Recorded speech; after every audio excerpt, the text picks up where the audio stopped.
Halo, Assalamualaikum. Kali ini saya ingin menyampaikan sedikit materi tentang psikologi pernikahan, khususnya pada bagian ta'aruf. Tapi sebelum kita masuk pada tahap ta'aruf, kita harus tahu dulu nih apa yang dimaksud dengan pernikahan. Pernikahan merupakan ikatan sakral yang dilakukan oleh laki-laki dan perempuan dewasa atau yang telah beranjak dewasa. Nah, kenapa dianggap sakral? Karena pernikahan ini adalah hubungan antara laki-laki dan perempuan yang disahkan secara agama. Menikah merupakan titik awal kehidupan berkeluarga atau berumah tangga. Tujuan awal dalam pernikahan mempengaruhi bagaimana perjalanan pernikahan itu sendiri. Nah, dalam psikologi, sudut pandang pernikahan ini adalah fokuskan pada perkembangan kehidupan berkeluarga yang nantinya akan berjalan atau terus melaju pada setelah hari pernikahan itu sendiri. Nah, selanjutnya kita harus tahu nih apa yang dimaksud dengan ta'aruf. Ta'aruf adalah kegiatan berkunjung ke kediaman seseorang dengan tujuan untuk mengenalkan diri atau saling mengenalkan dua keluarga yang akan menjodohkan salah satu anggota keluarganya. Karena ta'aruf ini sendiri kegiatan untuk saling berkenalan dan menunjukkan diri, akan berbanding lurus dengan apa yang dikatakan oleh Gerard. Gerard mengatakan bahwa jika kita mengenalkan diri atau mengungkapkan siapa diri kita pada seseorang yang akan juga mengungkapkan siapa dirinya kepada kita, maka itu adalah sebuah ciri bahwa hubungan itu akan berjalan dengan ideal. Gerard juga menambahkan bahwa dengan self-disclosure, seseorang akan menunjukkan siapa dirinya yang selama ini terselubung terhadap seseorang yang ingin dia ungkapkan siapa dirinya juga. Bahkan berpendapat, apa yang dimaksud dengan self-disclosure atau pengungkapan diri ini adalah proses interpersonal untuk mengungkapkan siapa dirinya, bagaimana perhatian dan perasaannya.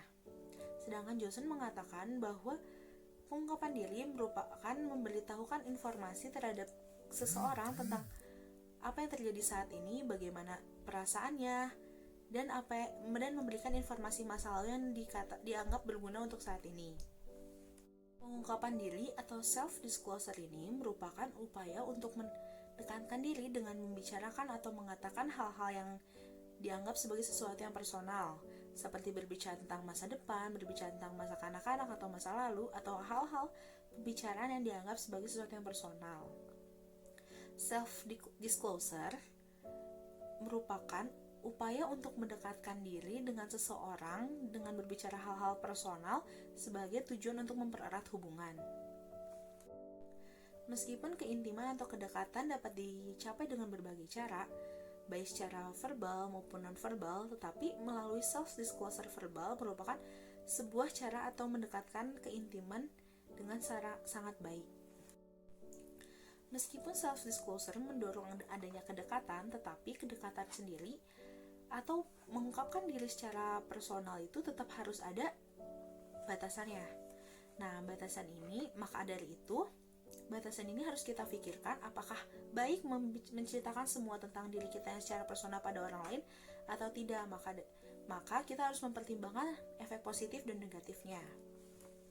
Mengacu pada teori penetrasi sosial, self-disclosure sendiri memiliki 3 dimensi. Yang pertama ada pada kedalaman, bagaimana secara dalam kita memberitahukan informasi kita atau informasi personal kita pada seseorang.